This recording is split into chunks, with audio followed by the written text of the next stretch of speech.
Hello students, welcome to Slate and Chalk Academy. Myself Hiyagu Majumdar, Chemistry faculty of this renowned institution. তো আজকে তোমাদের জন্য আরেকটা নতুন সাবজেক্ট দ্যাট ইজ কেমিস্ট্রি নিয়ে একটা ইম্পর্টেন্ট একটা টপিক নিয়ে আজকে তোমাদের সাথে আলোচনা করতে চলে এলাম। সেই ইম্পর্টেন্ট টপিকটার নাম হচ্ছে ম্যাটার অ্যান্ড ইটস স্টেটস। তো চলো শুরু করা যাক আজকের টপিকটা। So matter and its states. So matter মানে কি হচ্ছে anything that has mass and occupied space that will be called as a matter. Matter মানে কি যার mass আছে, mass মানে কি ভর, mass মানে হচ্ছে ভর। So the quantity that is present within the matter that will be called as a mass. তাহলে মাসের এখানে আমি বললাম যে SI unit kg, CGS unit gram, এটা তো তোমরা নিশ্চয়ই জানো। তো anything that has mass and occupied space that will be called as a matter plus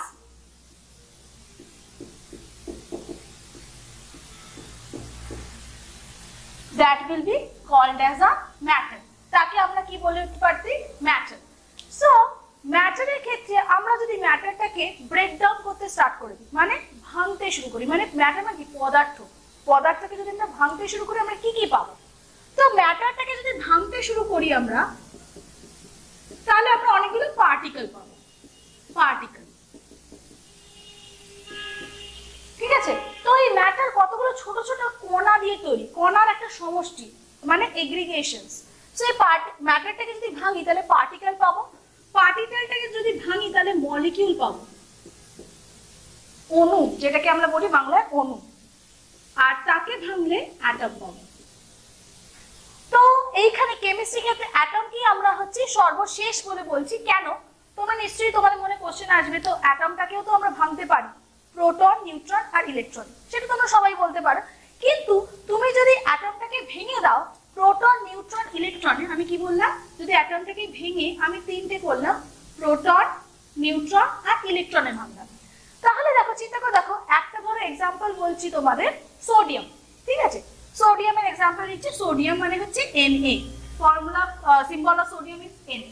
so Na এর অ্যাটমিক নাম্বার হচ্ছে 11, অ্যাটমিক নাম্বার 11। তো এইখানে ক্ষেত্রে যদি অ্যাটমটাকে ভেঙে প্রোটন, নিউট্রন আর ইলেকট্রনে মানে ভাঙি, তাহলে কি হবে? এই সোডিয়ামের ক্ষেত্রে কি হয়? Na1123। Na মানে কি হচ্ছে? ওর অ্যাটমিক নাম্বার, মানে পরমাণু সংখ্যা। এইটা মানে কি হচ্ছে? মাস নাম্বার। মাস নাম্বার মানে কি হচ্ছে? ভর সংখ্যা। 23 হচ্ছে মাস নাম্বার। মাস নাম্বার কি হচ্ছে? প্রোটন প্লাস নিউট্রন দিয়ে তৈরি হয়, আর অ্যাটমিক নাম্বার মানে প্রোটন। প্রোটন যা, ইলেকট্রন নাম্বারও তাই সেম হয়। প্রোটনের যা নাম্বার হয়, ইলেকট্রনের নাম্বারও কি হয়? একই রকম হয়। তো প্রোটন আর ইলেকট্রনের নাম্বারটা হচ্ছে কি? একই রকম। তো এখানে যদি আমরা এই অ্যাটমটাকে ভেঙে প্রোটন, নিউট্রন আর ইলেকট্রনে কনভার্ট করি, তাহলে ব্যাপারটা কি হবে? এই অ্যাটমের যে স্পেসিফিক একটা ক্যারেক্টারিস্টিক্স, মানে সত্তাটা হারিয়ে যাবে। কখনো তুমি বলো যে 11, আমাদের এখানে সোডিয়ামের 11 হচ্ছে তার প্রোটন নাম্বার। ঠিক আছে? 11 প্রোটন নাম্বার। তো 11 প্রোটন নাম্বার, তাহলে সোডিয়াম আমরা যেটা এলিমেন্ট হিসেবে বলছি, সেটারই একটা পার্টিকুলার ক্যারেক্টারিস্টিক্স আছে, সেটা আমরা মেটালের আন্ডারে ফেলি। ঠিক আছে?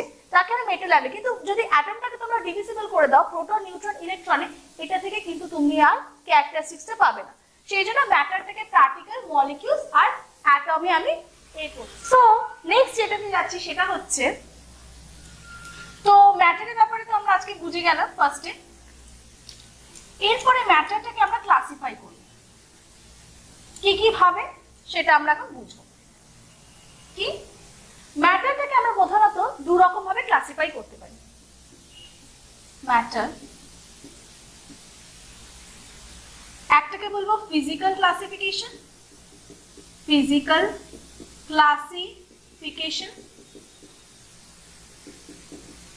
আর একটা হচ্ছে কেমিক্যাল ক্লাসিফিকেশন।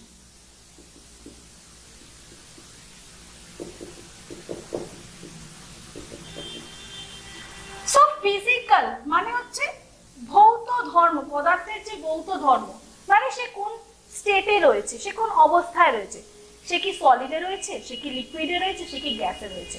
তো ফিজিক্যাল ক্লাসিফিকেশনের মধ্যে আমাদের পড়ে যাচ্ছে সলিড, লিকুইড আর গ্যাস। সো একটাকে বলছি সলিড, সলিড মানে কঠিন পদার্থ, দেন লিকুইড মানে তরল পদার্থ, আর গ্যাস।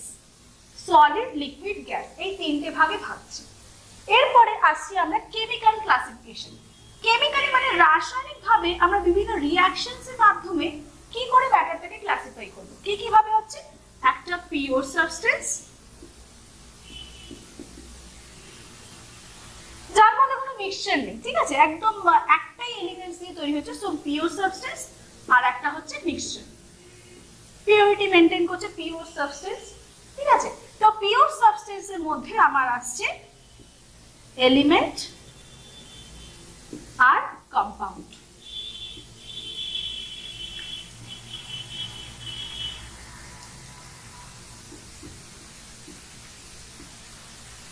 এলিমেন্ট আর কম্পাউন্ড, ঠিক আছে। আর মিক্সচারের মধ্যে আসছে homogeneous R হেটেরোজিনাস।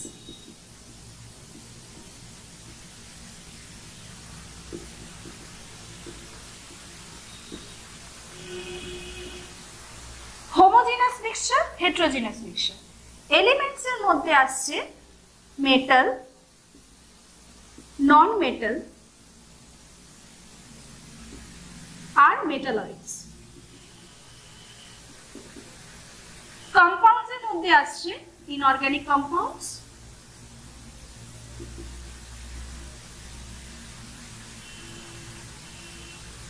and organic compounds.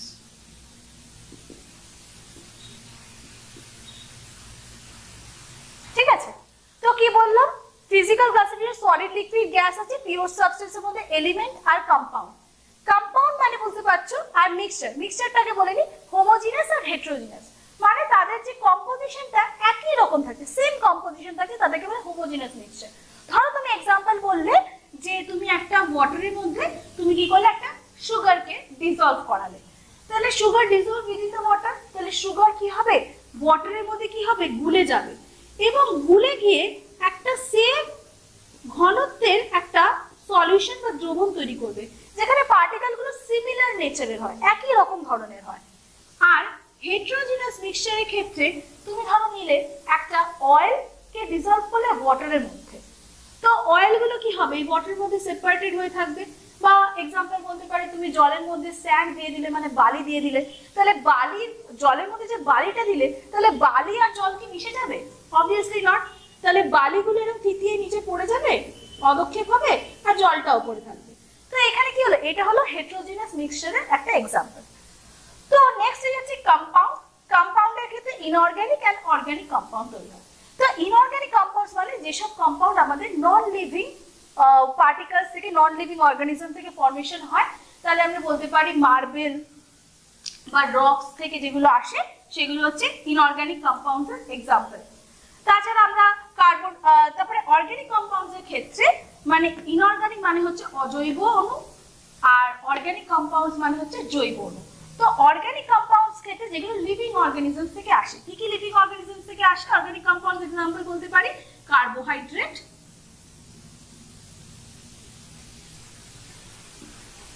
Protein, এগুলো কি হচ্ছে ফ্যাট, এক্সেট্রা, এগুলো কি হচ্ছে অর্গানিক কম্পাউন্ডস এর এক্সাম্পল। আর এখানে বললাম মার্বেল, ঠিক আছে, সুগার প্লাস ওয়াটার লিখে দিলাম আমাদের সুবিধার জন্য, স্যান্ড প্লাস ওয়াটার, ঠিক আছে, এগুলো এক্সাম্পল করছি। তো নেক্সট হচ্ছে মেটালস, মেটালয়েডস আর নন মেটালস। মেটালস মানে কি হচ্ছে ধাতু। ধাতুর মধ্যে কতগুলো ক্যারেক্টারিস্টিক্স থাকে, একটাকে বলছি ম্যালিয়েবল ক্যারেক্টারিস্টিক্স। ম্যালিয়েবল ক্যারেক্টারিস্টিক্স মানে যেইখানে তুমি ধাতুটাকে পিটিয়ে একটা পাতের মতো তৈরি করতে পারো, একটা শীটের মতো তৈরি করতে, সেটাকে বলে ম্যালিয়েবল ক্যারেক্টারিস্টিক্স, মানে নমনীয়তা। ধাতুটাকে তুমি গলিয়ে নমনীয় করতে পারো। ডাকটাইলিটি, সেই এটাকে যে তুমি হিটেড করে তুমি কি এটা ওয়্যারে কনভার্টেড করতে পারো, এটাও নমনীয়তার আন্ডারেই পড়ছে ডাকটাইলিটি। সোনোরাস, তুমি যদি ওখানে ধাতুটার মধ্যে তুমি যদি অনেকটা আওয়াজ করো, মানে যদি পেটাও তাহলে একটা আওয়াজ হবে, সেটা সোনোরাস ক্যারেক্টারিস্টিক্স, মানে একটা আওয়াজ শোনা যাবে। আর আরেকটা হচ্ছে লাস্টার্স। লাস্টার্স মানে তার চাকচিক্য, একটা শাইনি অ্যাপিয়ারেন্স আসবে। আরেকটা নেক্সট ক্যারেক্টারিস্টিক হচ্ছে যে মেটালস কি করে, they can able to conduct electricity. Electricity conduct করতে পারে কেন, ফ্রি ইলেকট্রনসের জন্য। তো নন মেটালস এর মধ্যে যে ক্যারেক্টারস ঠিক মেটালস এ যা যা পড়েছিলাম তারই অপোজিট। তার মানে কি হচ্ছে, তারা ম্যালিয়েবল হবে না, তারা ডাকটাইল হবে না, তারা তাদের মধ্যে ইলেকট্রিসিটিও তারা কন্ডাক্ট করতে পারবে না। আর এইদিকে তো মেটালস এর এক্সাম্পলস আমরা কি বলতে পারি, ধরো সোডিয়াম। সোডিয়াম হচ্ছে মেটালস এর এক্সাম্পল। নন মেটালস একটা এক্সাম্পলস বলছি, oxygen, O2, that is an example of oxygen. Metalloids মানে কি হচ্ছে, ধাতু কল্প। মেটালস এর বাংলা কি ছিল, ধাতু, অধাতু আর ধাতু কল্প। ধাতু কল্পের এক্সাম্পলস কি হচ্ছে, silicon, boron, this are the example of metalloids বা ধাতু কল্প। তো মেটালয়েডস ব্যাপারটা কি, মেটালয়েডস বা ধাতু কল্প সেটা হচ্ছে এই দুজনেরই ক্যারেক্টারিস্টিক সিমিলারিটি আছে। যেমন মেটালয়েডস কি করে, এরা রিজিড হয় মানে শক্ত হয়, ঠিক মেটালস এর মতো। বাট মেটালস যেমন conductor of electricity, but metalloids is a semi conductor of electricity, মানে সে পুরোপুরি ইলেকট্রিসিটিকে পাস হতে দেয় না তার মাধ্যম দিয়ে। এরপরে এইটা হচ্ছে টোটাল ক্লাসিফিকেশন। এরপরে যেটা আমরা বুঝবো হচ্ছে ফিজিক্যাল ক্লাসিফিকেশনটাকে নিয়ে।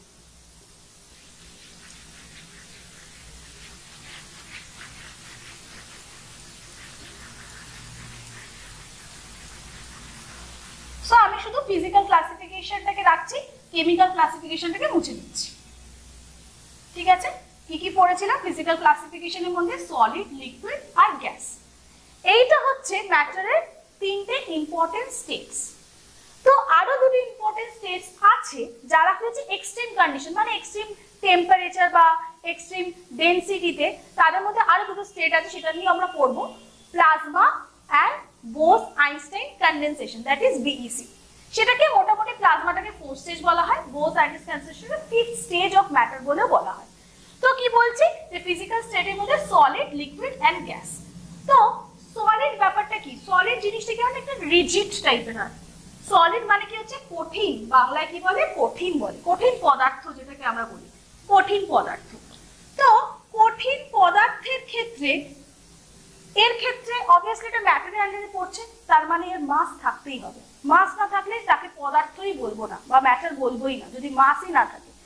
তাহলে কঠিন পদার্থের ক্ষেত্রে এদের একটা, তুমি চিন্তা করে দেখো, তুমি একটা ইটের টুকরো নাও, বা ধরো একটা ছোট আর ইটের টুকরো নিয়েছি। তো ইটের টুকরোটা যেটা হচ্ছে, তার একটা ডেফিনাইট ভলিউম আছে, একটা শেপও আছে, ঠিক আছে। তো এটা একটা ইটের টুকরো যার একটা ডেফিনাইট ভলিউমও আছে, একটা শেপও আছে। ডেফিনাইট মানে নির্দিষ্ট ভলিউম অ্যান্ড শেপ। লিকুইডস এর ক্ষেত্রে কি হয়, লিকুইডস এর ক্ষেত্রে এদের ক্ষেত্রে একটা ভলিউম থাকে, অবভিয়াসলি লিকুইডস এর ক্ষেত্রে ভলিউম থাকে কিন্তু প্রপার শেপ থাকে না। কেন বলছো প্রপার শেপ থাকে না, ধরো তুমি একটা এরকম টাইপের বাটি নিলে, তাহলে কি হলো, যে বাটিতে তুমি ধারণ করছো লিকুইডটাকে মানে তরল পদার্থটাকে, সেই বাটির আকারই ধারণ করবে। বা তুমি একটা গ্লাস নিলে, তাহলে গ্লাস নিলে সেই বাটিতেই লিকুইডের আকারটা ধারণ করবে, কিন্তু ভলিউম থাকবে অবভিয়াসলি। তো যেরকম যেরকম তুমি তার পাত্রের আকার চেঞ্জ করবে, সেরকম ভাবে কি হবে, সেই লিকুইডের তোমার শেপও পরিবর্তিত হতে থাকবে। কিন্তু যখন আমরা গ্যাসের কথা বলছি, গ্যাসের ক্ষেত্রে কি হয়, এদের কোনো ডেফিনাইট, তার মানে এখানে কি বললাম, যে এদের একটা ভলিউম আছে, হ্যাঁ volume, but not proper shape. Proper shape মানে আকার আকৃতি প্রপারলি নেই, মানে যে পাত্রে রাখা হয় সেই পাত্রেরই আকার ধারণ করে, আর তার হচ্ছে হ্যাঁ ভলিউম। কিন্তু এবারে তুমি একটা কন্টেনারের মধ্যে তুমি একটা গ্যাসকে রাখলে, ধরো হিলিয়াম গ্যাসকে রাখলে, এই যে হিলিয়াম গ্যাসকে রাখলে, তো হিলিয়াম গ্যাস কি করবে, তাহলে এইখানে এই কন্টেনারের মধ্যে থাকতে পারে। তো গ্যাসে অ্যাকচুয়ালি গ্যাসের ক্ষেত্রে, বা তোমার এই চারিদিকে তোমার অ্যাটমসফিয়ারে তুমি দেখছো যদি গ্যাস ঘুরে বেড়াচ্ছে, সেখানে অক্সিজেন থাকছে, কার্বন ডাই অক্সাইড থাকছে। তো গ্যাসের ক্ষেত্রে প্রপার শেপও ক্রস মারবো, শেপের ক্ষেত্রে not proper shape are not proper volume, দুটোই কিন্তু আমরা ক্রস মেরে দেবো। ঠিক আছে, কোনো শেপ বা প্রপার ভলিউম নেই। নেক্সট হচ্ছে একটা যদি আমি সলিড পার্টিকলস এর কথা বলি, আমি এই পয়েন্টস থেকে মুছছি, নেক্সট পয়েন্টে যাচ্ছি। তো নেক্সট পয়েন্টে যেটা বোঝাতে চাইছি যে একটা সলিডের কথা যখন বলছি, একটা কঠিন পদার্থের কথা বলছি, তো কঠিন পদার্থ দেখতে কিরকম হয়। ধরো এরকম একটা বক্স আঁকলাম, এই বক্সের মধ্যে আমি কঠিন পদার্থটাকে বোঝাবো। এরপর আমরা জানি matter is made up of so many particles, ছোট ছোট ছোট পার্টিকলস রয়েছে কঠিন পদার্থের মধ্যে। ঠিক পার্টিকলস গুলোকে না এরকম দেখতে হবে, যেন মনে হবে একটা বাক্সের মধ্যে সবাইকে গাদাগাদি করে ঢুকিয়ে দেওয়া হলো। ঠিক আছে, তো এরকম টাইপের দেখতে হবে সেই পার্টিকলসটা। তার মানে এর ক্ষেত্রে অবভিয়াসলি তুমি যদি বলো এর ডেনসিটি বেশি হতে পারে, এটা বেশি রিজিড, কেন এই ওয়ার্ডগুলো আমি ইউজ করছি, ডেনসিটি কেন বেশি রিজিড হচ্ছে। সেখানে লিকুইডস এর ক্ষেত্রে যদি আমি ছবিটা আঁকি, লিকুইডস এর ক্ষেত্রে পার্টিকলস এর মধ্যে দেখো স্পেসটা কিন্তু বেড়ে গেল, মানে কণাগুলোর মধ্যে যে স্পেসটা থাকছে তা বেড়ে যাচ্ছে। গ্যাসেস এর ক্ষেত্রে স্পেসটা কিন্তু আরো বেশি বেড়ে যাচ্ছে। সো এইটাকে কি করে বুঝবো, এখানে কতগুলো ইম্পর্টেন্ট জিনিস তোমাদের বুঝতে হবে। একটাকে বলবো ইন্ট্রামলিকিউলার ফোর্স, কি লিখলাম, IMF, ইন্টারমলিকিউলার ফোর্স আর ইন্ট্রামলিকিউলার ফোর্স। অনেকেই কনফিউশন হতে পারে, ম্যাম ইন্ট্রা বললো না ইন্টার বললো। ইন্ট্রা আর ইন্টারের মধ্যে পার্থক্যটা কি আমাদের সেটা বুঝতে হবে, আন্ত না অন্ত, ব্যাপারটা কি হবে। তো ইন্টার মানে কি, ইন্টার মানে বিটুইন, মানে দুজনের মধ্যবর্তীকার যে ফোর্স মানে আকর্ষণ, সেটাকে বলে ইন্টারমলিকিউলার ফোর্স, মানে দুটো মলিকিউলস এর মধ্যে যে আকর্ষণটা থাকছে। ধরো এই দুটো মলিকিউলস, ধরো এই একটা মলিকিউলস, এই একটা মলিকিউলস, তাদের মধ্যে যে আকর্ষণটা থাকছে তাকে বলছে ইন্টারমলিকিউলার ফোর্স। ইন্টার মানে মধ্যবর্তী, মানে বিটুইন, তাদের মধ্যে আন্তঃআণবিক বল। আর যদি ব্যাপারটা থাকে ইন্ট্রা মানে হচ্ছে উইদিন, ইন্ট্রা মানে কি বলে উইদিন, মানে কোনো একটা জিনিসের মধ্যে হলে তাহলে ইন্ট্রা ওয়ার্ডটা ইউজ করি, আর এই দুজনের মাঝামাঝি হলে তখন আমরা কি বলছি ইন্টার মানে বিটুইন। তো কখনো লিখবে না ইন্ট্রামলিকিউলার ফোর্স, ঠিক আছে, আন্তঃআণবিক বল, তাহলে কিন্তু তোমাদের কনসেপ্টটা কিন্তু ভুল হয়ে যাবে। তাহলে কি বললাম, ইন্টারমলিকিউলার ফোর্স, ইন্টার মানে হচ্ছে বিটুইন, দুটো মলিকিউলসের মধ্যে মাঝখানে। তো ইন্টারমলিকিউলার ফোর্স, তার মানে দেখো ইন্টারমলিকিউলার ফোর্স। এবার ধরো দেখা যায় যে তোমার আর তোমার বেস্ট ফ্রেন্ডের মধ্যে, তো তোমার আর তোমার বেস্ট ফ্রেন্ডের মধ্যে খুব বন্ধুত্ব। কেন বন্ধুত্ব, তোমাদের দুজনে ক্যারেক্টারিস্টিক সেম, সেই জন্য তোমরা বেস্ট ফ্রেন্ড বলতে পারো। তো তোমরা যখন দেখবে, তোমরা যখন কোথাও বেড়াতে যাবে, দেখা কি আর বেস্ট ফ্রেন্ড নাকি আর হাত ধরাধরি করে এদিক বেড়াতে যাচ্ছে, তো তার মানে কি তোমাদের মধ্যে একটা অ্যাট্রাকশন ফোর্স ক্রিয়েট হচ্ছে। তো সলিডের মধ্যে কি হয়, ইন্টারমলিকিউলার ফোর্স অনেকটা বেশি হয়, সেই জন্য বেসিক্যালি সলিড খুব রিজিড হয়, এত ইন্টারমলিকিউলার ফোর্স থাকে সেটা খুব রিজিড হচ্ছে। তো নেক্সট হচ্ছে ইন্টারমলিকিউলার ফোর্স আর ইন্টারমলিকিউলার স্পেস। এবার দেখো স্পেস মানে কি, মানে দুজনের মাঝখানে মধ্যবর্তী স্থান, সেটাকে বলে স্পেস। তার মানে ইন্টারমলিকিউলার ফোর্স যত বেশি হবে তাহলে ইন্টারমলিকিউলার স্পেস ততটাই কম হবে। তাহলে ইন্টারমলিকিউলার ফোর্স যদি বেশি হয় তার মানে ইন্টারমলিকিউলার স্পেস মানে দুজনের মধ্যবর্তী স্থান ততটাই কম হচ্ছে। ইন্টারমলিকিউলার ফোর্স বেশি মানে ইন্টারমলিকিউলার স্পেস ততটাই কম, তাই জন্য এটা রিজিড হচ্ছে। এবারে দেখো ইন্টারমলিকিউলার স্পেস যতটা কম হচ্ছে ততটা কিন্তু, তাহলে সে কি হচ্ছে, ইন্টারমলিকিউলার স্পেস যদি কমে যায়, ইন্টারমলিকিউলার স্পেসটা যদি কমে যায় তাহলে কি হবে, তার ডেনসিটিটা বেশি হয়ে যাবে। কেন, density is equal to mass by volume. তাহলে দেখো সব গাদাগাদি হয়ে বসে আছে, তো সেই জন্য মলিকিউলস গুলো এত গাদাগাদি করে আছে, সেই জন্য কি হচ্ছে, তার ডেনসিটিও বেড়ে যাচ্ছে। আর তাছাড়া কম্প্রেসিবিলিটি, একটা ফ্যাক্টর আছে কম্প্রেসিবিলিটি। কম্প্রেসিবিলিটি মানে কি হচ্ছে, ধরো তুমি মেট্রো স্টেশনে গেছো, তো অনেকেই কম্পার্টমেন্টে ঢুকে পড়েছে, তো লাস্ট অনেক সময় দেখা যায় যে দৌড়াতে লাস্ট গেট বন্ধ হচ্ছে না। মানে গেট বন্ধ হচ্ছে না কেন, অলরেডি প্রচুর লোক ঢুকে গেছে, তো ওখানে কিন্তু তুমি গেট বন্ধ হচ্ছে তখন বলে 2% বলে তোমরা বেরিয়ে আসো, নাহলে গেট বন্ধ করছে। মানে কঠিন পদার্থকে তুমি আর কোনোভাবে কম্প্রেস করতে পারবে না। কেন কম্প্রেস করতে না, কারণ অলরেডি জায়গাটা পুরোপুরি লোকে ভর্তি হয়ে গেছে না, তো তুমি ওখান থেকে এক্সট্রা মলিকিউলস ও পার্টিকেলস কি করে ঢোকাবে। তাহলে কঠিন পদার্থ কিন্তু নন ইনকম্প্রেসিবল, মানে তুমি তাকে কম্প্রেস করতে পারছো না। কিন্তু আবার কঠিন পদার্থের ক্ষেত্রে ইলাস্টিসিটি আবার বেশি। ইলাস্টিসিটি মানে কি, এরকম করে ধরো কোনো একটা গার্ডারকে আমি এরকম টানলাম গার্ডারটাকে, টানলাম, টেনে যখন আবার সে আবার নিজের অরিজিনাল শেপটাই ফিরে এলো, সেটাকে বলে ইলাস্টিসিটি। তো কঠিন পদার্থের ক্ষেত্রে কিন্তু ইলাস্টিসিটি বেশি হয়। ঠিক আছে, তো নেক্সটে যাচ্ছে লিকুইডস এর ক্ষেত্রে। তাহলে এইটা যদি কনসেপ্টটা বুঝে যাও, তাহলে লিকুইডস এর ক্ষেত্রে তুমি ইজিলি বলতে পারছো, তাহলে obviously intermolecular force will be less than solid. এখানে ইন্টারমলিকুলার ফোর্স লেস থাকছে, তাহলে ইন্টারমলিকুলার স্পেসও সলিডের কম্পারিজনে কিন্তু এখানে ইন্টারমলিকুলার স্পেস কিন্তু তোমার বেড়ে যাচ্ছে। তার মানে ডেনসিটি অবভিয়াসলি কঠিনের থেকে কম, লেস রিজিড দ্যান সলিড। আর এইখানে ক্ষেত্রে গ্যাসের ক্ষেত্রে দেখো আরো স্পেস বেড়ে যাচ্ছে, আরো স্পেস। তার মানে ইন্টারমলিকুলার স্পেস সবথেকে কম হচ্ছে কার ক্ষেত্রে, গ্যাসের ক্ষেত্রে।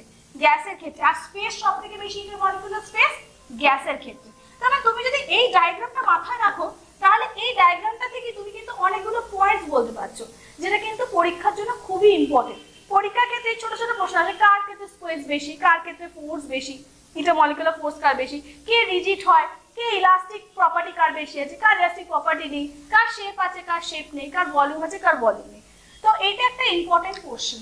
ঠিক আছে, নেক্সট আমরা যেটাতে যাচ্ছি সেটা হচ্ছে একটা states of matter. Next question হচ্ছে স্টেটস অফ ম্যাটার। সো নেক্সটে যেটা যাচ্ছি হচ্ছে স্টেটস অফ ম্যাটার। ঠিক আছে, তো আমরা তিনটে জিনিস পড়লাম ফিজিক্যাল ক্লাসিফিকেশনের মধ্যে, সলিড, লিকুইড আর গ্যাস।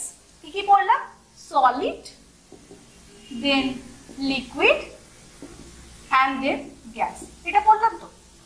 তো সলিডকে তুমি যদি লিকুইডে কনভার্ট করতে চাও, তাহলে কি করে কনভার্ট করবে, তুমি তাকে মেল্ট করবে। মানে তুমি যদি হিট দাও তাকে, হিটে এরকম করে লিখি আমরা, তাহলে তাও লিখে দিচ্ছি তোমাদের জন্য, হিট মানে তাপ দিলে। তুমি তাহলে তাপ দিলে, তাহলে সলিড ধরে এক্সাম্পল বলো আইস, আইসটা গলে তাহলে কি হবে, জলে। তো এই প্রসেসটাকে কি বলে, মেল্টিং। এই প্রসেসটাকে কি বলে, মেল্টিং। এরপরে লিকুইডটা কি হচ্ছে, ওয়াটার লিখলাম এক্সাম্পল দিলাম ওয়াটার, এর এক্সাম্পল দিলাম আইস। সো লিকুইডটাকে যদি আমরা এই ওয়াটারটাকে আবার সলিডে মানে আইসে কনভার্ট করতে, তাহলে কি বলবো, ফ্রিজিং।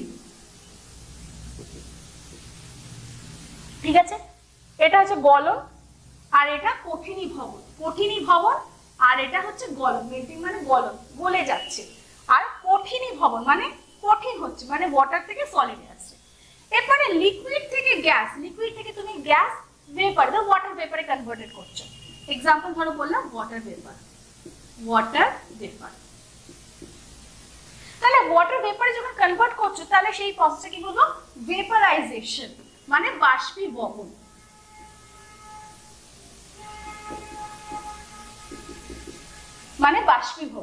এবারে বাষ্পীভবন থেকে তুমি যখন ওয়াটার ভেপার থেকে আবার লিকুইডে আসছো, তখন সেটাকে বলে কি, কনডেনসেশন।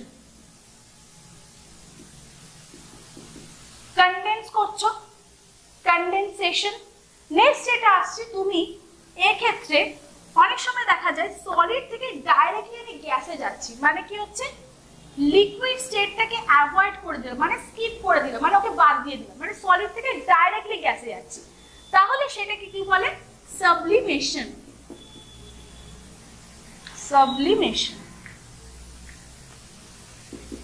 মানে ঊর্ধ্বপাতন, সাবলিমেশন। আর গ্যাস থেকে তুমি সলিডে যাচ্ছ, তাহলে হচ্ছে ডিপোজিশন মানে অবক্ষেপণ। ঠিক আছে, সাবলিমেশন আর ডিপোজিশন। তো একটা তো বুঝলাম যে আইস থেকে ওয়াটারে কনভার্ট করলাম, মেল্টিং হয়ে গেল ওয়াটার ওয়াটার ভেপার, কিন্তু সলিড থেকে গ্যাস, এই যে এটা সাবলিমেশন আর ডিপোজিশন, ব্যাপারটা কি করে বুঝবো?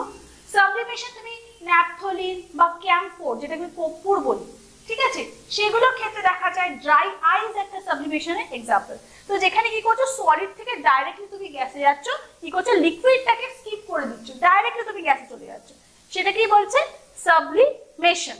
আর ডিপোজিশনের সময় অনেক সময় দেখবে শীতের জায়গায় জানলায় ধরো ওয়াটার পেপারটা জমে জমে অনেক সময় দেখা যায় এটা সলিডে মানে আইসে কনভার্টেড হয়, সেটা হচ্ছে কি তোমার ডিপোজিশন বা অবক্ষেপণের উদাহরণ। তাহলে চলো এইটা আমরা মোটামুটি টপিকটাকে একটু ওভারভিউ করলাম, এরপরে আমরা কোশ্চেন অ্যান্সার দিয়ে চলে যাচ্ছি। তাহলে চলে আসি আমরা প্রথম কোশ্চেনটাতে। তো প্রথম কোশ্চেনটায় কি বলেছে, which one of the following sets of elements was primarily responsible for the origin of life on earth? First অপশনটা দিয়েছে হাইড্রোজেন, আমি শর্টে লিখছি তোমাদের জন্য সিম্বল দিয়ে, হাইড্রোজেন, অক্সিজেন, সোডিয়াম, ঠিক আছে। সেকেন্ড অপশন হচ্ছে carbon, hydrogen, nitrogen, carbon, hydrogen, nitrogen, then oxygen, calcium, phosphorus, oxygen, calcium, phosphorus, next হচ্ছে carbon, hydrogen, potassium, carbon, hydrogen, potassium, ঠিক আছে। তো এখানে আমরা যখন origin of life on earth, এইটা অনেকগুলো অনেকে অনেক কিছু বলেছে, কিন্তু আমরা যেটা পড়বো হ্যালডেন ওপারিন হাইপোথিসিস নিয়ে, যে হ্যালডেন ওপারিন হাইপোথিসিসে প্রথমে বলেছে যে লাইফ তৈরি হয়েছে অ্যাবায়োজেনিক, বা তারপরে নেক্সট হচ্ছে বায়োজেনিক, মানে কিছু কিছু প্রথম যখন একটা সুপ তৈরি হয়, মানে অর্গানিক, মানে একটা সেল কি করে আসছে, লাইফ মানে কি একটা জীবন, মানে প্রাণ, সেটা কি আছে কোষ একটা রিপ্রেজেন্ট করছে, মানে সেল রিপ্রেজেন্ট করছে সেই লাইফটাকে। তো একটা সেলের মধ্যে কি থাকে আমরা জানি, একটা কোষ বা সেলের মধ্যে একটা সেল মেমব্রেন থাকে, আর একটা কি থাকে মাঝখানে, এরকম একটা কোষ বা সেলের মধ্যে, এই যে এটা হলো তার সেল মেমব্রেন, মানে কোষ পর্দা,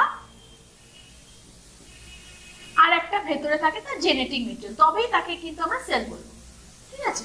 নিউক্লিয়াস, এইটা নিয়ে একটা সেল তৈরি হচ্ছে। তো সেল মেমব্রেন আর নিউক্লিয়াস, তো এই সেল মেমব্রেন বা নিউক্লিয়াসটা কি করে আসছে, কতগুলো ম্যাক্রোমলিকিউলস দিয়ে, কতগুলো ম্যাক্রোমলিকিউলস দিয়ে, যেগুলো কি হচ্ছে সেই ম্যাক্রোমলিকিউলস গুলো এক্সাম্পল কি কি বলতে পারি, প্রোটিনস, প্রোটিনস, তারপরে আমরা বলতে পারি কোন রকম ম্যাক্রোমলিকিউলস এক্সাম্পল ধরো সেলুলোজ, তারপরে glycogen, this are the example of macromolecules, মানে কার্বোহাইড্রেট একটা টাইপস, আর হচ্ছে কি তোমার ফ্যাট, এগুলো কি হচ্ছে ম্যাক্রোমলিকিউলস। তো ম্যাক্রোমলিকিউলসকে তুমি যদি ভাবো তাহলে কতগুলো মাইক্রোমলিকিউলস পাবে, মাইক্রোমলিকিউলস মানে ধরো সেলুলোজকে তুমি ব্রেকডাউন করছো, তাহলে কি পাবে তুমি কতগুলো গ্লুকোজ অণু পাবে, গ্লুকোজ অণু, ঠিক আছে। আর তুমি যদি প্রোটিনসকে ব্রেকডাউন করো তাহলে তুমি কি পাবে, অ্যামাইনো অ্যাসিডস পাবে, অ্যামাইনো অ্যাসিডস মানে অ্যামিন গ্রুপও আছে তার সাথে কার্বক্সিল গ্রুপ আছে, সেই জন্য বলে অ্যামাইনো অ্যাসিডস। আর ফ্যাটটাকে তুমি যদি ব্রেকডাউন করো তাহলে তুমি পাবে হচ্ছে fatty acids and glycerol, glycerol. তো তার মানে কি একটা মাইক্রোমলিকিউলস, তাহলে মাইক্রোমলিকিউলস, আরেকটা হচ্ছে নিউক্লিক অ্যাসিডস এর মধ্যে টু টাইপস থাকে, একটা বলে ডিএনএ এন্ড আরএনএ।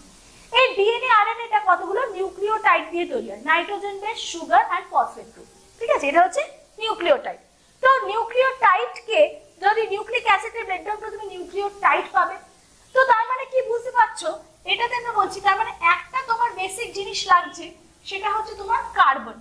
কার্বন হচ্ছে অর্গানিক কম্পাউন্ডের মেইন বেসিকই হচ্ছে কার্বন, মানে জৈব অণুর মেইন বেসিক জিনিসটি হচ্ছে কার্বন।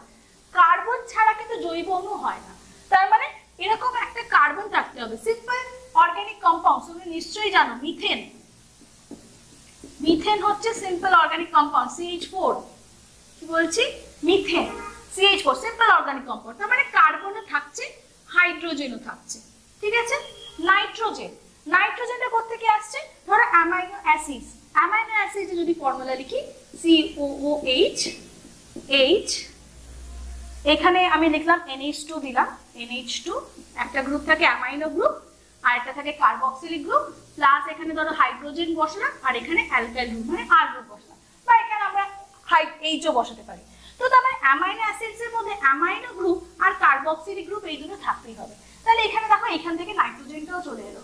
আর তাছাড়া তুমি যদি নিউক্লিওটাইডের কথা বলো, নিউক্লিওটাইড কি দিয়ে তৈরি হচ্ছে, নিউক্লিওটাইড, নিউক্লিওটাইড থেকে কি অ্যাকচুয়ালি ফর্মেশন হয়, nucleic acid, nucleic acid, nucleic acid কি কি টাইপস ছিল, ডিএনএ আরএনএ, এগুলো হচ্ছে নিউক্লিক অ্যাসিড। সো নিউক্লিওটাইডস এর মধ্যে কি কি থাকছে, nitrogen base, sugar plus phosphate. সেই নাইট্রোজেন বেস তার মানে বলতে বুঝতে পারছো যে কার্বন, হাইড্রোজেন, নাইট্রোজেন, এই তিনটে বেসিক এলিমেন্টস দিয়ে কিন্তু একটা লাইফের সৃষ্টি হচ্ছে, একটা কোষ তৈরি হচ্ছে। তাহলে কোষ তৈরির জন্য এই তিনটে এলিমেন্টস দরকার, না হলে একটা কোষ তৈরি হবে না। তাহলে এইটা হলো ফার্স্ট কোশ্চেন। তাহলে ফার্স্ট কোশ্চেনের অ্যানসার আমরা কি পেয়ে গেলাম, অপশন বি, যেটা হচ্ছে কার্বন, হাইড্রোজেন আর নাইট্রোজেন। তো এই কোশ্চেনটা এসেছিল মেন্সে 2015 BCS এ। তো আমরা এবারে চলে যাচ্ছি নেক্সট কোশ্চেনটায়।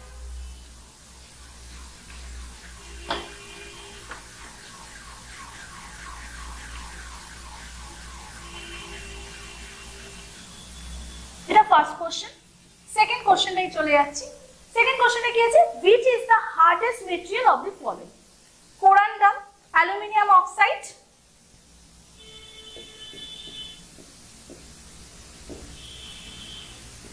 L2O3 বলে এটাকে, অ্যালুমিনিয়াম অক্সাইড। নেক্সট হচ্ছে বি, হচ্ছে অপশন বি হচ্ছে ডায়মন্ড। অপশন সি হচ্ছে সিলিকন কার্বাইড, SiC। আর অপশন বি হচ্ছে বোরন কার্বাইড, B4C। ঠিক আছে, এটা কিন্তু খুবই একটা ইম্পর্টেন্ট কোশ্চেন। এই কোশ্চেনটা মেন্সে 2018 এসেছিল BCS এ। তো এখানে কি আগে বলা হতো যে বোরন কার্বাইড হার্ডেস্ট মেটেরিয়াল, কিন্তু এখন সেটা নয়। সবথেকে হার্ডেস্ট মেটেরিয়াল হবে কিন্তু ডায়মন্ড। তাহলে মাথায় রাখবে ডায়মন্ড হচ্ছে সবথেকে হার্ডেস্ট তোমার মেটেরিয়াল, মানে এলিমেন্টস এর মধ্যে তোমার সবথেকে হার্ডেস্ট যদি বলি তাহলে কিন্তু তোমার ডায়মন্ড চলে এলো। ডায়মন্ডটা অ্যাকচুয়ালি কি, it is a allotropes of carbon, মানে কার্বনের একটা রূপভেদ, মানে কার্বনের একটা টাইপস, মানে কার্বনগুলো নিজেদের মধ্যে অ্যারেঞ্জমেন্ট করে এই ডায়মন্ডটা তৈরি করেছে। তাহলে সেকেন্ডের কোশ্চেনটার অ্যান্সার কি হয়ে গেল আমাদের ডায়মন্ড। এরপরে চলে আসছে আমি থার্ড কোশ্চেনের অ্যান্সারটা। থার্ড কোশ্চেনটা কি বলছে দেখি তো, if intermolecular force in a solid, liquid and gas are represented as S, L and G, তাহলে কি বলছি, আমি সলিডকে কি করে রিপ্রেজেন্ট করছি, S দিয়ে। এটা বুঝতেই পারছো, সলিডকে রিপ্রেজেন্ট করছি আমি S দিয়ে, লিকুইডকে রিপ্রেজেন্ট করছি আমি লিকুইডকে L দিয়ে, আর গ্যাসকে রিপ্রেজেন্ট করছি আমি G দিয়ে। তাহলে কোশ্চেনটার অপশন কি দিয়েছে যে কার মধ্যে ইন্টারমলিকুলার ফোর্সটাকে তোমাকে অ্যারেঞ্জ করতে হবে, কারেক্ট রিলেশনশিপ করতে হবে। তো কি কি ফার্স্ট অপশন দিয়েছে হচ্ছে G greater than L, L টা আবার গ্রেটার দ্যান S। ঠিক আছে, অপশন বি তে আছে L greater than G greater than S। Option C তে আছে S L G, S L then G। Option D তে আছে S G L, option D তে আছে S G L। তো এখানে আরেকটা জিনিস বোঝা যায়, গ্রেটার দ্যান লেসার দ্যান কি করে বুঝবে, ঊর্ধ্বক্রম অধক্রম, ঊর্ধ্ব মানে উঠছি, অধক্রম মানে নামছি। তো কি করে গ্রেটার দ্যান লেসার দ্যান অনেকেই গুলিয়ে ফেলো তোমরা। তো এটার জন্য কি মাথা রাখবে যে এই যে মুখটা এটা কোনটা, S টা গ্রেটার দ্যান বলবো না লেসার দ্যান বলবো। তো গ্রেটার দ্যানের জন্য কি হচ্ছে, এই যে মাথা রাখবে বড়রা ছোটদের কোনোই মারে। ঠিক আছে, তার মানে S L, তার মানে এখানে গ্রেটার দ্যান কোনটা হলো S টা হচ্ছে গ্রেটার দ্যান লিকুইড, মানে সলিডটা লিকুইডের থেকে বেশি, সেইটা বোঝাবে, মানে গ্রেটার দ্যান সাইড, মানে বড়রা ছোটদের কোনোই মারে, এরকম করে মাথা রাখবে। তো কখনো এই উল্টোটা যদি হয় তাহলে বুঝতে পারছো লেসার দ্যান হয়ে যাচ্ছে, মানে এ ছোট হয়ে যাচ্ছে এ বড় হয়ে যাচ্ছে। ঠিক আছে, তো এইভাবে তুমি ঊর্ধ্বক্রম অধক্রম ব্যাপারটা বুঝতে পারছো যদি গ্রেটার দ্যান লেসার দ্যানের প্রবলেম থাকে। এরপরে চলে আসছি কোশ্চেনটা। কোশ্চেনটা কি আছে, কোশ্চেনটা কার মধ্যে ইন্টারমলিকুলার ফোর্স বেশি হবে। তো আমি প্রথমে যখন ক্লাসে স্টার্ট করেছিলাম তখন বলেছিলাম যে এই তিনটে ছবি এঁকেছিলাম, মনে করে দেখো। সলিডের মধ্যে মনে করে দেখো পার্টিকেলস যেগুলো ছিল এরকম টাইটলি প্যাক ছিল। টাইটলি প্যাক কেন হচ্ছে, তাদের মধ্যে ইন্টারমলিকুলার ফোর্স বেশি। ইন্টারমলিকুলার ফোর্স বেশি হওয়ার জন্য তারা কি হয়, রিজিড হয়। ইন্টারমলিকুলার ফোর্স বেশি হওয়া মানে রিজিড হয়। ইন্টারমলিকুলার ফোর্স বেশি হলে ইন্টারমলিকুলার স্পেসও কি হচ্ছে, তোমার কমে যাচ্ছে। ইন্টারমলিকুলার স্পেসও কমে যাচ্ছে। ইন্টারমলিকুলার স্পেস কমে যাওয়া মানে তার সলিডের ডেনসিটি বেশি। তাহলে এখান থেকে দেখো এই কোশ্চেনটা আমি অনেক কিছু বুঝিয়ে দিলাম। তাহলে কি আমাদের কোন অপশনটা কার ক্ষেত্রে, তারপরে যদি আমি এটা যদি সলিডের ক্ষেত্রে হয়, এটা হচ্ছে তোমার লিকুইডস এর ক্ষেত্রে, আর এটা গ্যাসের ক্ষেত্রে, মানে কঠিন তরল আর গ্যাস। তাহলে লিকুইডের ক্ষেত্রে এরকম করে পার্টিকেলস গুলো থাকবে, গ্যাসের ক্ষেত্রে এরকম করে পার্টিকেলস গুলো থাকবে। তাহলে ইন্টারমলিকুলার ফোর্স কার সবথেকে বেশি হলো, ইন্টারমলিকুলার কে গাদাগাদি করে রয়েছে, সেটা হচ্ছে কি কঠিন পদার্থ। তাহলে কঠিন পদার্থ এখানে বলছে অপশন সি টা সবথেকে বেশি, তারপরে লিকুইড, তারপরে গ্যাস। তাহলে কোন অপশনটা কারেক্ট হলো, অপশন সি। এরপরে আমরা চলে যাচ্ছি নেক্সট কোশ্চেন। সো চলো নেক্সট কোশ্চেনে চলে আসছি, question number 4। So question number 4টা কি আছে, who is the inventor of plasma. Inventor of plasma কে, উইলিয়াম ক্রুক্স। ফার্স্ট অপশনটা দিয়ে দিয়েছে উইলিয়াম ক্রুক্স। সেকেন্ড অপশনটা দিয়েছে ই কার্নেল, আর C Wieman and Wolf Ketterle. তো প্লাজমা ব্যাপারটা কি আমি একটুখানি বলেছিলাম যে প্লাজমা একটা ব্যাটারের ফোর্থ স্টেজ, সেটা কি বলা হচ্ছে প্লাজমা। তো প্লাজমাতে কি হয়, কতগুলো, ধরো একটা গ্যাস কন্টেইনার রয়েছে, ধরো সোডিয়াম রয়েছে, সোডিয়ামের তুমি যদি মনে করে দেখো সোডিয়ামের অ্যাটমিক নাম্বার কি হয় 11। সোডিয়ামের যদি ইলেকট্রনিক কনফিগারেশন তুমি বার করো, ইলেকট্রনিক কনফিগারেশন KLMN সো 281, তাহলে সোডিয়ামটা কি হয় অ্যাকচুয়ালি আনস্টেবল হয়, মানে অস্থির হয়। তো সোডিয়ামটা কি করে, it will release an electron and will convert it into the ion. So ionised forms of a gas, মানে কন্টেইন সোডিয়াম কি করছে, আয়নে কনভার্ট হচ্ছে। So ionised form of a gas that will be actually called as a plasma, মানে অস্থির একটা energetic particles. তো এই যে আয়নাইজ যখন ইলেকট্রনটা রিলিজ করছে, আয়নে কনভার্টেড হচ্ছে, তখন কি রিলিজ করে, অনেকটা এনার্জি রিলিজ করে। সেই এনার্জি যেমন সোডিয়ামের ক্ষেত্রে সোডিয়াম ভেপার আমরা বলতে পারি, অনেক সময় স্ট্রিট লাইটে দেখবি ইয়েলো কালারের একটা কালার দেখা যায় লাইটের ক্ষেত্রে, তো সোডিয়াম ভেপার, তো এনার্জিটা সেটা কি করে অ্যাকচুয়ালি কালার শো করে, কালার। তো সোডিয়ামের ক্ষেত্রে সেটা কি শো করে, ইয়েলো কালার সোডিয়ামের ক্ষেত্রে। তারপর আবার নিয়নের ক্ষেত্রে তোমার রেড কালার শো করছে, সেম একই কনসেপ্ট, যে এটা কি হয় এনার্জাইজড হয়ে যায়, এনার্জাইজড হয়ে কি মানে এনার্জি রিলিজ করে, তার সাথে কালার, মানে ইয়েলো কালারটা কি করছে, ওই ওয়েভলেন্থের কালারটাকে এমিট করছে, সেই জন্য এটা ইয়েলো কালার শো করছে। তো সোডিয়াম ভেপার, এইটা হচ্ছে প্লাজমা স্টেট। তো প্লাজমাটা যেটা ইনভেন্ট করেছিল সেটা হচ্ছে উইলিয়াম ক্রুক। উইলিয়াম ক্রুক হচ্ছে এই প্লাজমার 4 স্টেজটাকে ইনভেন্ট করে। তো এটা 4 stage of matter, 4th stage. এরপরে নেক্সট আরো যে তিনটে एग्जांपल রয়েছে, এই Cornell and Wieman and Ketterle, তারা কি, তাহলে তাদের কনসেপ্টটা হচ্ছে 5th stage of matter, that is a Bose Einstein condensation, BEC, Bose Einstein condensation. Bose Einstein কনডেনসেশনে কি হয়, যে Satyendranath Bose and Albert Einstein কি করে, একটা পার্টিকেলস পায়, ঠিক আছে। তো একটা ইম্পর্টেন্ট কোশ্চেন অনেক সময় মেনতে চলে আসে, হিগস বোসন, যাকে বলে গড পার্টিকেল। পার্টিকেলটা অ্যাকচুয়ালি কি, যে আমরা আইনস্টাইনের একটা ইকুয়েশন E=mc², এটা তো পড়েছি, যে এনার্জি থেকে মাসে।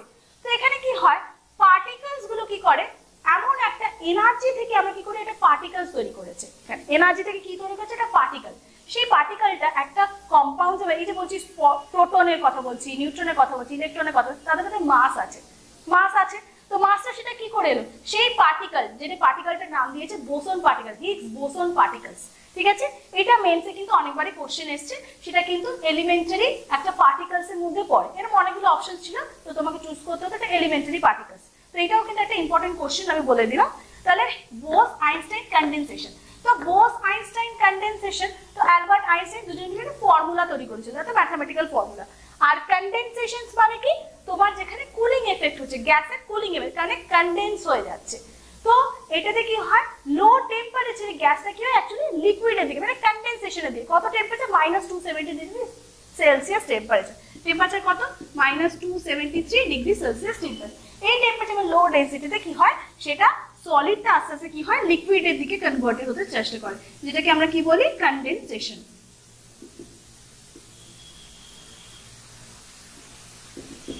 Sorry, instead of solid it will be gas.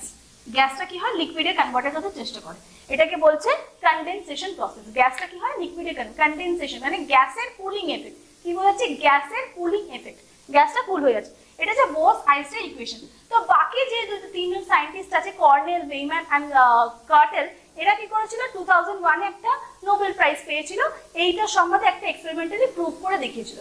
তো সেই জন্য বোস আইনস্টাইন কনডেনসেশন, এটাকে বলে BEC, যেটা হচ্ছে ম্যাটারের 5th স্টেজ। তাহলে এবারে আমরা তাহলে কোন অপশনটা কারেক্ট হলো, option A, option A is your correct. তো নেক্সট কোশ্চেন চলে যাচ্ছে, কোশ্চেন নাম্বার 5। নেক্সট কোশ্চেন হচ্ছে কোশ্চেন নাম্বার 5 এ।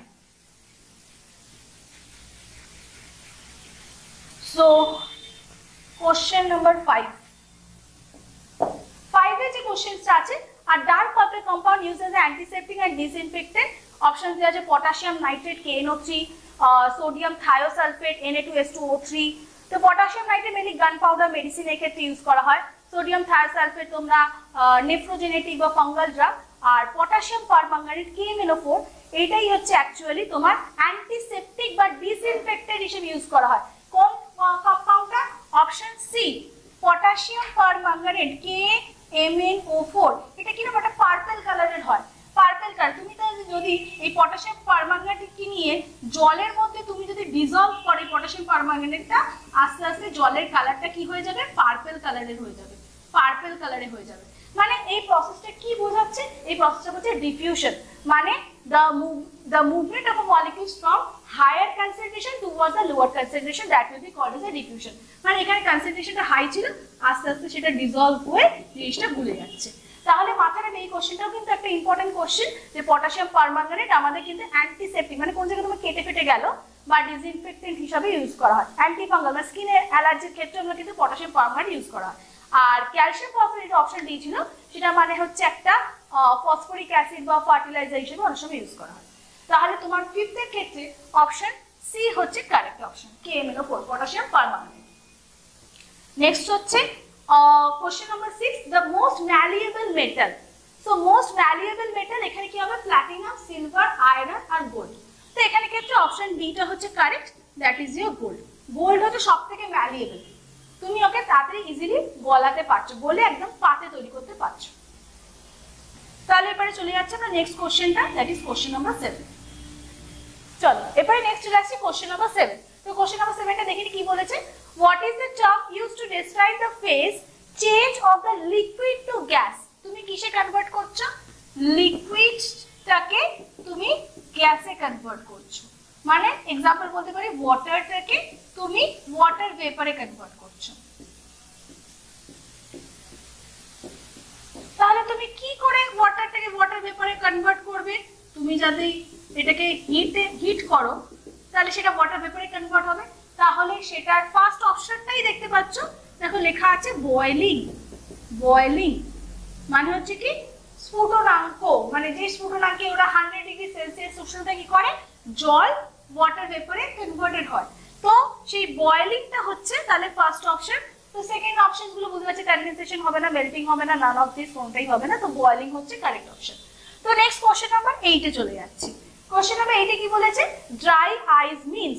এটা অনেক ইম্পর্টেন্ট কোশ্চেন, কেন বিসিএস এর প্রিলিতে 2021 এ এসেছিল, 2000 এ এসেছিল।